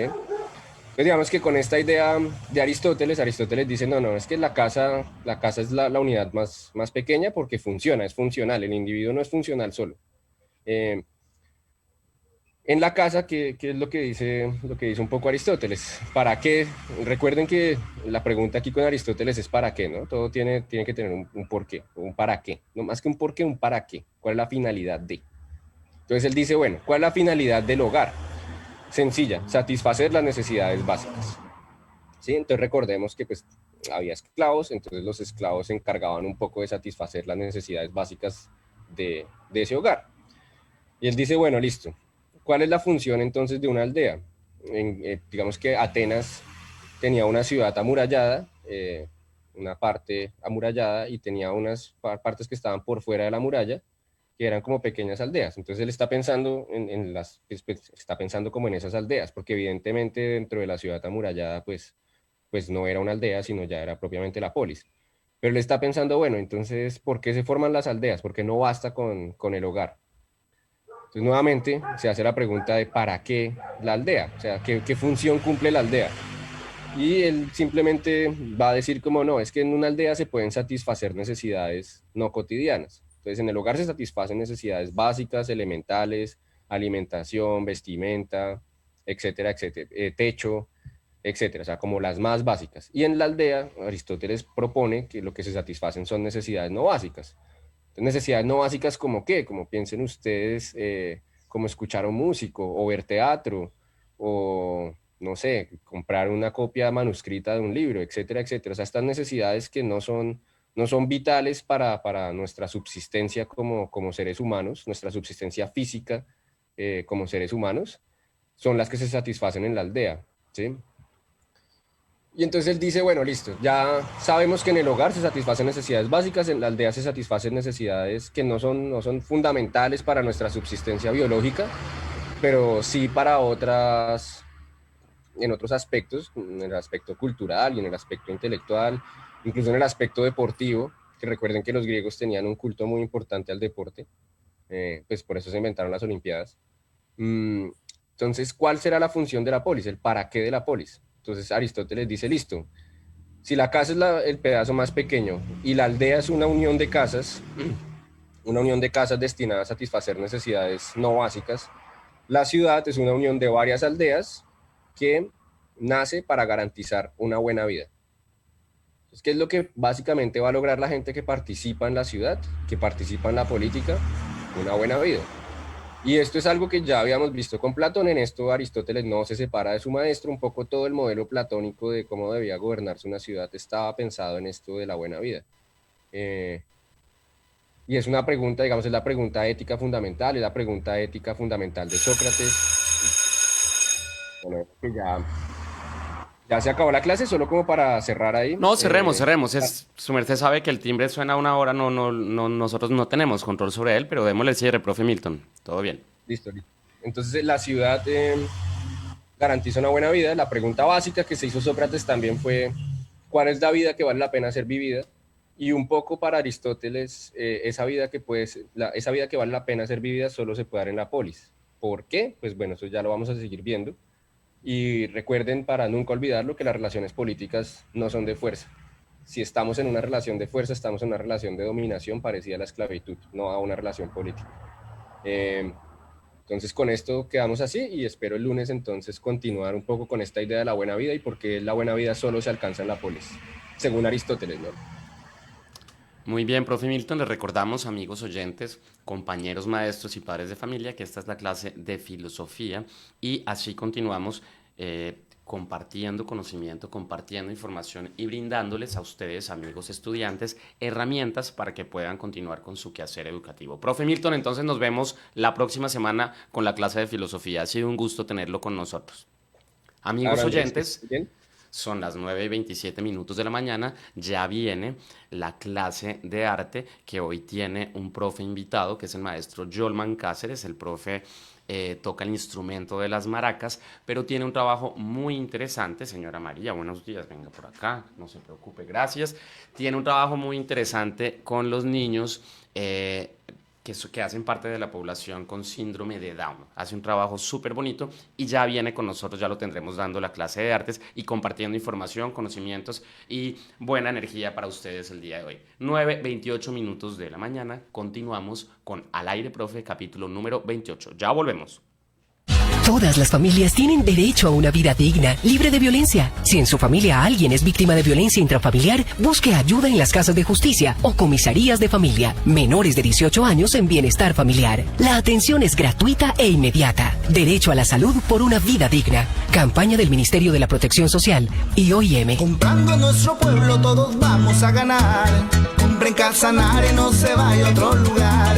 Compre en Casanare, no se vaya a otro lugar. Compre en Casanare, no se vaya a otro lugar. Compre en Casanare, no se vaya a otro lugar. Una campaña de Manare Radio, emisora de la Gobernación de Casanare.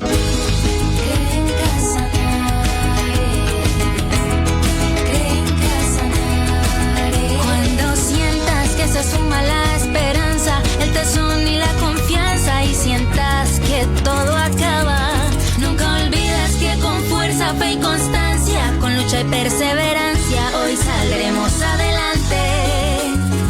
Cree en Casanare, creamos en Casanare.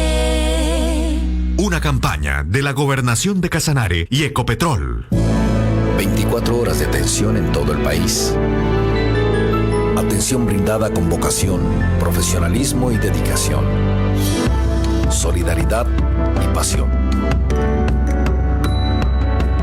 Así son nuestros médicos. Confío en mi médico siempre. Los doctores nos atienden muy bien. Gobernación de Casanare. Es el tiempo de Casanare. ¿Y sigues creyendo que las normas para prevenir el contagio de COVID-19 no van contigo? ¿Que esto es un juego? ¿Que eres inmortal? Pues no, no lo eres. Ni tus hijos, ni tus padres, ni tus abuelos, ni tus hermanos, ni tus amigos, ni tus vecinos, nadie es inmortal. En cambio, si alguno de ellos llega a sufrir esta enfermedad por tu irresponsabilidad y no lo superan, nunca te lo perdonarías. Usa la mascarilla como es. Respeta las distancias. Lávate las manos. Si te proteges, proteges a todos. Un mensaje de Manare Radio, emisora de la Gobernación de Casanare. Es el tiempo de Casanare.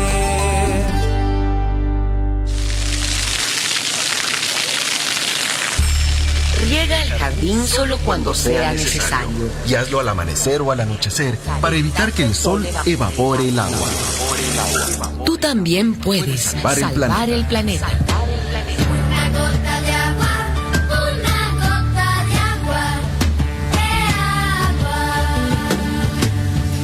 Señores productores, comercializadores, transformadores y gremios del departamento del Casanare, la línea especial de crédito LEV, con la cual el gobierno departamental subsidiará la tasa de interés de los créditos Finagro, destinados a capital de trabajo, sostenimiento agrícola y pecuario, inversiones en maquinaria, transporte e infraestructura, que se desarrollen en el sector productivo de los 19 municipios del departamento. Visiten sus bancos de confianza y soliciten toda la información para que desde ya puedan acceder a estos importantes recursos, porque es el tiempo de la reactivación económica de nuestro departamento. Es el tiempo de Casanare.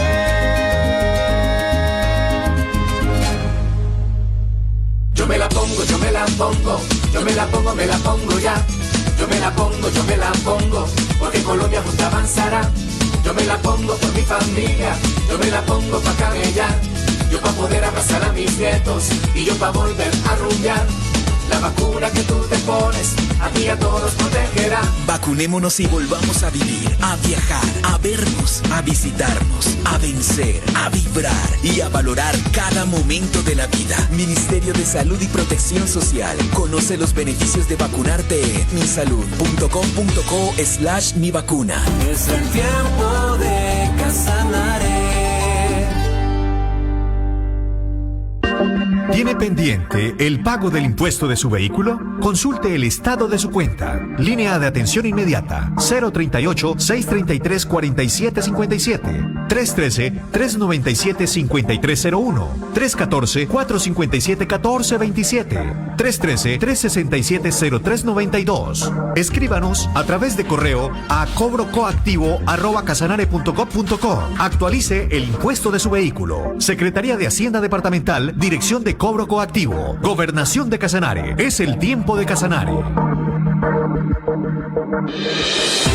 La Gobernación de Casanare invita a las organizaciones defensoras de derechos humanos o de derechos de las víctimas de desaparición forzada a postularse como miembros permanentes de la Mesa Departamental de Trabajo de Desaparición Forzada, cuya elección se realizará el próximo 5 de mayo. Los requisitos son los siguientes: acta constitucional de mínimo 2 años de antigüedad, copia de cédula de ciudadanía del representante legal, copia de estatutos de la organización registrados ante la Cámara de Comercio, documentos que acrediten su trabajo y trayectoria en pro de los derechos de las víctimas de desaparición forzada. Realice la postulación enviando los documentos requeridos al correo casanare@defensoría.gov.co hasta el próximo 3 de mayo. Para más información, comuníquese al teléfono 633-6339, extensión 1443 o al correo electrónico víctimas@casanare.gov.co. En Casanare es el tiempo de las víctimas. Es el tiempo de Casanare. De lunes a viernes, de 8 a 10 de la mañana, por Manare Radio. Al aire, profe. Un espacio para aportar a los procesos de educación, apoyados por la radio y los medios de comunicación. ¡Al aire, profe! Esta es una alerta temprana emitida desde la Gobernación de Casanare. A través de la Dirección Departamental de Gestión del Riesgo de Desastres enviamos este mensaje de advertencia y prevención. Amigo casanareño, ¿sabe usted sobre el fenómeno de la Niña?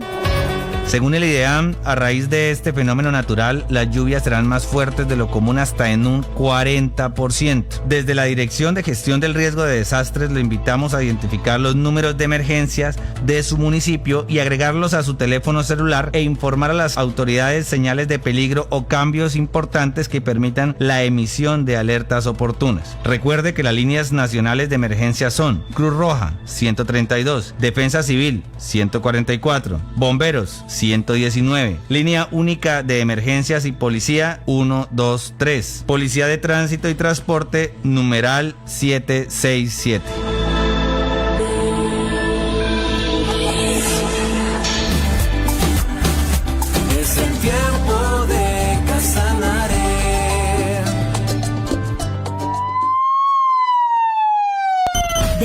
a viernes de 8 a 10 de la mañana por Manare Radio. Al aire, profe, un espacio para aportar a los procesos de educación apoyados por la radio y los medios de comunicación. 9:36 de la mañana, continuamos en este ejercicio de educomunicación. Hoy es un día especial, por eso en esta oportunidad tenemos al profe David Garzón, él es politólogo de la Universidad de los Andes, con la compañera Alejandra Tolosa, que se conecta también con nosotros. Nos alegra mucho tenerla al aire, profe, y digamos que estos espacios los hacemos, estos especiales los hacemos por los temas vigentes que vive el país en este momento. Les decíamos que tenemos bastantes inquietudes por parte de los estudiantes en tiempo real. Hay el tema de la conmoción interior, eso que le preguntaba al profe David esta mañana. Los estudiantes, digamos, hay unos que tienen una formación en cultura política, hay otros que no la tienen tanto, y en este momento tan convulso, ese término de la conmoción interior genera suspicacias, genera inquietudes, en fin. Entonces, desde el punto de vista de ustedes, desde su formación académica, les queríamos compartir esas inquietudes de los estudiantes de una manera pues muy académica. Entonces, los saludo, profe Alejandra, profe David, bienvenidos a este especial, y a todos ustedes, amigos estudiantes, maestros y ciudadanía en general, a este especial de la última clase, en momentos en que el país necesita que estemos todos reunidos pensando y ejecutando acciones. Profes, bienvenidos. Un saludo para todos ustedes, para la audiencia nuevamente, y un saludo a la profesora Alejandra. Muy buenos días, profesora Alejandra. Bueno, muy buenos días a todos los que nos escuchan en todo el departamento del Casanare. Un abrazo para todos y para los estudiantes que también nos oyen.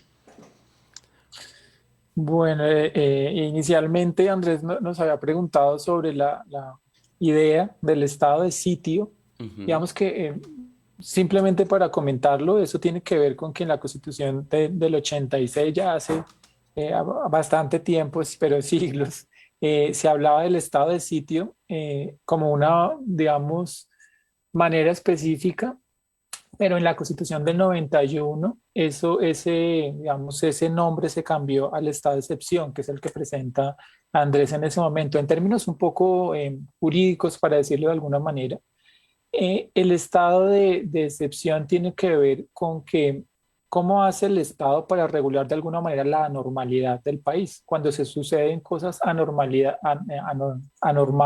y cómo hacemos para volver a llevar a encauzar el país a la normalidad, sobre todo en cabeza del Ejecutivo, que es el que tiene constitucionalmente esta responsabilidad. Entonces, digamos que específicamente es una regulación de cuando las cosas no están como quisiéramos que estuvieran, y cómo hacemos, siempre está pensado para llevar al país hacia lo normal. Esa es como su función específica. Para volver al orden, entonces, ¿por qué? Porque se ha generado un desorden de tres maneras, porque lo dice la Constitución. Con guerra, y usualmente guerra exterior, no es una guerra interior, sino guerra exterior con otros estados. Cuando hubiera guerra, eso es un estado de excepción constitucional, no es el caso que nos convoca.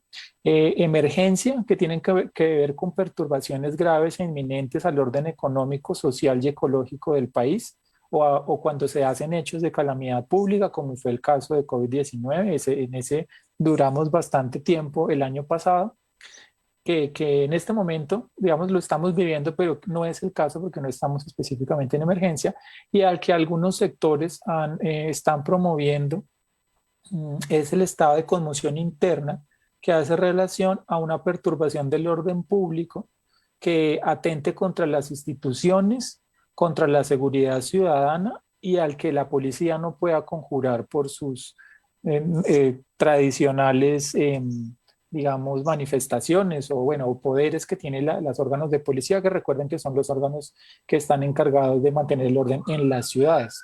¿Sí? Si no se pudiera, si hubiera una grave alteración del orden contra instituciones, seguridad ciudadana, y la policía no pudiera contrarrestarlo, es posible entonces que el Estado determine que hay una conmoción interna, en términos, digamos, jurídicamente hablando. Y formalmente eso tiene como un procedimiento en el que el presidente tiene que hacer una declaración concreta donde notifique a la ciudadanía que ingresamos en un estado de excepción y que se verifica que los hechos que la convocan efectivamente son ciertos. O sea, él tiene que decir o justificar que efectivamente estamos en un estado de excepción porque constitucionalmente pues se está atentando contra las instituciones, la seguridad ciudadana, y la policía realmente no puede dar abasto con eso. ¿Y eso qué le permite al presidente?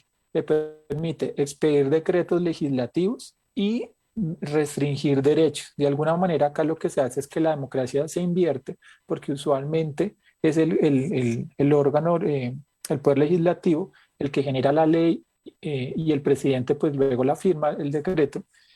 Acá lo que hace es que el presidente inicialmente tiene capacidades para decretos ley específicamente, y después de que el expresidente las expida viene el control político por el Congreso y el control jurídico por la Corte Constitucional de todas las, digamos, las consecuencias que esto tiene. Eso lo permitiría el estado de excepción por conmoción interna particularmente, pero habría que revisar que esos decretos tienen que estar completamente relacionados con volver a restablecer el orden. O sea, no es como que pueda hablar de cualquier cosa, ni decretar, ni legislar sobre cualquier cosa, sino que tendría que legislar específicamente sobre las medidas que hagan que se vuelva al orden que se está perdiendo, y que se enfrente eficazmente esa anormalidad. Para eso se generaría. Igualmente, estos decretos deberían estar, la conmoción tiene que estar temporalmente definida, no puede ser en un periodo cualquiera, tiene que decirse de tal fecha a tal fecha, y no puede en todo caso, de todas maneras, suspender los derechos ni las libertades fundamentales de las personas. Eso no se puede hacer, ni tampoco se puede por esa vía suspender el funcionamiento de la rama legislativa. Eso tampoco se puede hacer, no puede cancelar el Congreso, ni puede decirle a la gente que bueno, los derechos fundamentales tampoco se puede realizar. Y lo último que habría que decir en términos un poco históricos y jurídicos es que históricamente, pues desde el 86, el Estado colombiano lo utilizó bastante, sobre todo para controlar a los grupos al margen de la ley. Eso se hizo pues en las violencias de los 50, y bueno, mucho tiempo se estableció el estado de sitio. Durante esas experiencias que tenemos, aumentaron las violaciones a derechos humanos. Usualmente se criminalizaron las protestas porque normalmente también se dieron en lugares urbanos, y hubo persecución política al amparo del estado de sitio. Entonces, digamos que algunos historiadores como Marco Palacio nos muestran que usualmente esto ha permitido el autoritarismo, particularmente contra las masas urbanas a lo largo de la historia. Entonces, estos son como en términos históricos y jurídicos en lo que consiste, y ya me gustaría, pues ya que en un contexto actual, Aleja nos comentara más cómo lo ven los defensores de derechos humanos, y pues cómo se entiende ya esto en el contexto más real que estamos viviendo en la actualidad. Sí, digamos que ¿qué es lo que nosotros hemos estado viendo desde las organizaciones defensoras de derechos humanos? Por un lado es cuáles son las funciones y por qué es tan grave que se declare un estado de excepción. En primer lugar, hay que mirar cuáles son las funciones y el uso de la fuerza que tienen cada una de las fuerzas militares. Y en esa medida, el ejército está únicamente en los países, existe, o en Colombia existe, para defender la soberanía y para cuidar el territorio, sobre todo en las fronteras. En esa medida, la finalidad del ejército sería, pues se utilizaría como una fuerza para una eventual guerra extranjera, ¿no es cierto? Y en el caso de Colombia, por el conflicto armado, pues se ha utilizado en las zonas periféricas donde no llega el Estado, se ha utilizado como una forma de defensa frente a lo que se denomina el enemigo interno, que serían las guerrillas. Sí, y los grupos paramilitares. Sin embargo, en Colombia, digamos que es muy raro cuando el ejército entra a las ciudades, y eso, pues digamos que solamente se generan esos estados de excepción, que es lo que está mencionando el profe David. Aquí, digamos que lo que hemos visto es que cuando entra el ejército entra con toda la fuerza y el pie fuerza, pues digamos, armado, y eso es muy grave porque ante ante una población que cuenta con piedras para defenderse o que cuenta con palos para defenderse, pues el uso va a ser demasiado desproporcionado de la fuerza y lo que se va a generar es que pueda ocurrir una masacre, como ya ha venido pasando. Lo que ha sucedido en Cali, lo que ha venido sucediendo en ciudades como Armenia, Manizales, Pereira. Y aquí en Bogotá la noche de ayer, pues es muy grave. Hemos visto que el ejército, digamos, ha aterrizado en lugares demasiado de manera ilegal. Por ejemplo, anoche aterrizó, violando el derecho internacional humanitario, aterrizó sobre una institución pública, sobre un colegio, a pesar de que lo que dice el derecho internacional humanitario es que el ejército no puede estar dentro de instituciones educativas, y esto ya está mostrando una alta violación a derechos humanos. En Colombia ya llevamos más de 25 muertos, centenares de personas detenidas, se ha atentado contra defensores y defensoras de derechos humanos, se les ha golpeado, se les ha lastimado y se les ha llevado presos. En esas condiciones no se les ha brindado asistencia médica, y esto es muy grave. Entonces, cuando un Estado decide declararse en estado de excepción, lo que hace también de cierta manera es quitar los derechos de la rama legislativa, que es la encargada de legislar, y empezar a darle más poderes al legislativo. Y cuando eso sucede, cuando el legislativo tiene más derechos sobre las otras ramas, pues eso tiende a llevar hacia estados totalitarios, ¿no? Entonces es muy grave. Hasta el momento, yo no he escuchado que se haya hecho un decreto en donde se diga hasta cuándo va. Se había dicho que era una asistencia militar, pero una asistencia militar es una forma diplomática de decir que es un estado de excepción. Esto es muy grave. Las violaciones a derechos humanos están aumentando en las ciudades, sobre todo en la noche de ayer en Bogotá. Cali también está muy fuertemente, están todo el tiempo denunciando violaciones a derechos humanos. Se está disparando en zonas urbanas, exponiendo a los civiles, y eso también es otra violación al derecho internacional humanitario. Entonces, todas las organizaciones de derechos humanos en estos momentos estamos denunciando esta situación porque definitivamente está afectando no solamente el orden público, sino también el derecho fundamental de las personas, que es el derecho a la vida y el derecho a la libertad. Si no sé, Andrés, si hubiera alguna otra pregunta al respecto o algún comentario que tuvieran de las personas. Sí, por supuesto. Están muy sensibles los estudiantes. Recuerden que, digamos, nosotros somos profes de secundaria y es un momento, claro, muy complejo. Entonces uno tiene la responsabilidad primero de responder a las preguntas de los estudiantes, de no pasar por alto como si no estuviese sucediendo nada. Lo otro es que, claro, toca con la dinámica de cuidar la vida de los estudiantes. Desde la semana pasada veníamos muy preocupados porque son el eslabón más débil de la cadena y son los primeros digamos, los más fáciles en ser agarrados, aprendidos, agredidos.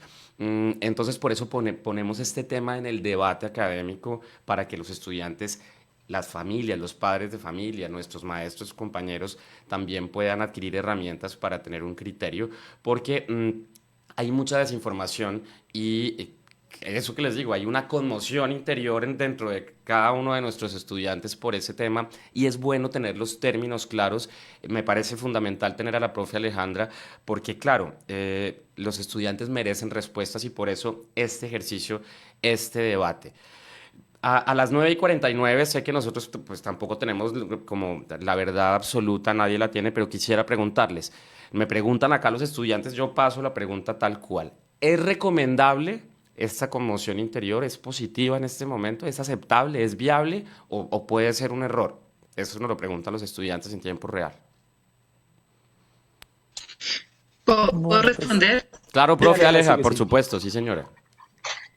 Bueno, digamos que desde las organizaciones defensoras de derechos humanos, lo que hemos dicho es que no es recomendable una situación de estado de excepción, porque digamos que la función de la policía precisamente es la de asistir a las marchas, la de hacer estas contenciones frente a hechos violentos, y para eso están formados. Inclusive fuerzas especiales de la policía que se encargan exclusivamente de las manifestaciones, como es el SMAT o como son los grupos, los ¿cierto? Entonces, se trasciende a eso, ya un poco lo que hace también es relegar las funciones de la policía, relegar de cierta manera el uso de la fuerza que tiene la policía, el uso de gases para dispersar a la población y dejar en un estado de orden de poder disparar en caso de que se genere una movilización. Entonces, si el ejército está con armas en la calle, es muy grave porque tienen fusiles. Y los fusiles, el número de balas que puede disparar un fusil, pues es distinto a dispersar a una manifestación con gases, ¿no es cierto? Lo que hace es que la gente se va del lugar a empezar a utilizar las armas. Entonces, desde las organizaciones de derechos humanos hemos venido diciendo que no es pertinente un estado de excepción, que es muy grave y sobre todo que eso digamos que solamente es para estados que son demasiado autoritarios, no para un estado democrático como el de Colombia. Un mensaje, de pronto los meto en camisa de 11 varas, decía mi abuelita, pero me atrevo a preguntárselo. Ustedes como académicos, acuérdense que nosotros tenemos alumnos de bachillerato, entonces todos son los alumnos chiquitos de uno. ¿Ustedes qué mensaje le podrían enviar a nuestros estudiantes en este momento? Lo digo su merced, que es defensora de derechos humanos, pero también es profe, que está en esta actividad con nosotros. No sé qué mensaje le podríamos compartir a la gente que está tan susceptible. Mi preocupación, digamos, es eso que les digo, ver en las marchas que los primeros que caen son los más chiquitos. Entonces, es esa la preocupación, es que hemos tenido... No, el tema es terrible, acá también han pasado cosas, entonces uno lo que quiere, y miren, a la entrada del edificio, nosotros estamos en el edificio de la Gobernación, entonces yo tengo papás policías, papás antimotines, tenemos a la señora María, aquí tenemos a todo el mundo en el mismo... finalmente ese es el país. Y pues nos gustaría ver ustedes desde allá, desde su corazón y su energía, porque todo esto ya es un momento muy sensible y todo lo que estamos haciendo es por enviarle energía a nuestros estudiantes. ¿Qué mensaje le podemos dar a la gente, profe? Ustedes desde su conocimiento y desde su postura, ya que sabemos que están trabajando por un país mejor. Sí, por mi parte, digamos que a mí me parece que definitivamente, pues casi siempre nos quejábamos que no había movilización y declaración de sentido de ciudadanía más allá del voto, del derecho al voto en elecciones. Ya en estos momentos en que sobre todo los muchachos, porque en todos los países los cambios los generan siempre los muchachos, que son los que tienen las fuerzas y las energías para hacer las cosas un poco distintas, han venido movilizándose frente a lo que consideran que debería modificarse. Yo creo que de esa manera uno sí debería como estudiante a profundizar frente a los discursos, sobre todo del otro, de las narrativas que tiene la otra persona, porque está bien, o sea, está bien que uno tenga una conciencia de la forma en que yo quiero que la situación se modifique, pero eso no impide escuchar los argumentos que tenga al contrario. A mí me parece que eso es muy relevante porque casi siempre este asunto es como un diálogo de sordos en el que tanto un lado como el otro suelen exacerbar sus temores frente a los demás y no necesariamente ver que pues las dos partes son parte de la solución. A mí, por ejemplo, me parece pues que el gobierno actual fue elegido democráticamente con un sentido político específico y esperar que se comporte de una manera distinta de la noche a la mañana cuando además no fue democráticamente elegido para eso, pues no necesariamente es realista. Y hay que ver dentro de la que las personas manifiestan y también entender que la neutralidad ni el bueno y el malo existen, que existe posiciones y posturas políticas. La política es como la conflictiva y nunca acabada construcción de un orden social deseado. Yo quiero que se solucione de esta manera y eso es una visión, pero solamente es una forma de ver las múltiples visiones y yo pienso que las diferentes visiones usualmente son complementarias. Probablemente, claro, llevamos en una visión del país bastantes años, si ustedes se ponen a mirar Históricamente, la única periodo distinto desde el 91 fue el periodo de Samper, que fue distinto y además pues tuvo un problema, un montón de hechos de narcotráfico y ese asunto. Y esa es otra cosa que yo quisiera que los estudiantes conocieran, que esta generación solo ha visto un momento de la historia, pero no ha visto la historia un poco más completa desde atrás. Ya nos han sucedido muchas cosas que explican que los gobiernos actuales existan por lo que sucedió antes. Entonces, lo que ellos expresan fue un momento de la violencia y de la historia que sucedió antes y que les fue legítimo y les dio resultado para un momento de la historia que hoy es otro. Ellos también deben escuchar a los nuevos muchachos, pero que lo que han hecho a lo largo de este tiempo, pues no necesariamente ha sido negativo, sino que han solucionado problemas, por lo que los problemas han ido mutando. Entonces, en concreto es entender qué ha pasado antes y desde ahí entender a los gobiernos de derecha y los de derecha entender que el contexto es distinto en este momento y que requiere unos cambios que probablemente los muchachos están comentando y mirar qué manera alternativa puede haber para ampliar la participación, no desde los partidos, sino desde la misma ciudadanía, que ese es el punto que es un poco más difícil porque realmente no se sabe cómo. Pero yo diría que eso sería como escuchen, miren la historia para entender al otro y el otro entienda que estos momentos de cambio pues también requieren ser mucho más ágiles y no quedarse solo en que ya demostramos que funcionó antes. Eso sería por mi parte, no sé, profe Aleja, ¿qué dirías tú? Sí, digamos que de mi parte, lo que yo he visto es que los muchachos son los que están saliendo a marchar y en esa medida es muy importante. Yo no voy a decir si es bueno o malo salir a marchar, porque creo que eso depende de las decisiones personales y también familiares que los muchachos salgan. Pero si es unas condiciones, y es que cuando se presente una situación de choque entre la ciudadanía y la fuerza pública, no es bueno quedarse ahí. Es mejor retirarse si uno no conoce el espacio, si no tiene la experiencia, es mejor retirarse también porque hay que salvaguardar la vida y eso es muy importante. Y hay que todo el tiempo estar comunicándose con una persona para que a uno no le vaya a pasar nada, para que sepan dónde uno está. Es muy importante en estos momentos de conmoción interior que los ciudadanos, sobre todo los muchachos que a veces son tan impulsivos, empiecen a tener herramientas de autocuidado, porque ya no necesitamos derramar sangre, no necesitamos poner más muertos, ya hay suficiente de muertos, entonces yo creo que es muy importante cuidar en esos momentos la vida, es muy importante mínimos condiciones de autocuidado y si se va a salir es importante también digamos comunicarse con alguien y dónde está uno para que no le vaya a pasar nada. Creo que ese sería mi mensaje y mi mensaje sobre todo es lo mismo que decía David, hay que revisar las constituciones porque después de la Constitución del 91 creo que esta sería la primera vez que se declara un estado de excepción. Entonces creo que es necesario en los años anteriores y qué hay que hacer en estos momentos. Y creo que atacar con violencia no es la forma para resolver el problema.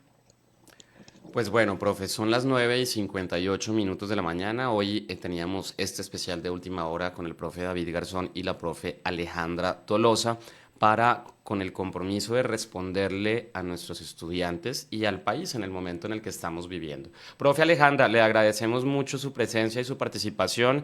Estaremos en contacto, ahí estamos, pero estamos muy contentos de que participe con nosotros en Al Aire, profe, y estamos seguros de que así estamos transformando el país. Esa es la actitud y ese es el camino. Muchas gracias por estar con nosotros. Muy bonita su sonrisa, además. Nos gusta mucho. Profe David, muchas gracias a todos. Sabemos que, recuerden, nosotros estamos desde la emisora de la Gobernación de Casanare, que evidentemente tiene una postura política y obedece también a un tema político más grande. Saludamos a Our Chief Commander, el señor gobernador de Casanare, a todo el equipo político, a todo el tema, a la jefatura de prensa, a la dirección aquí.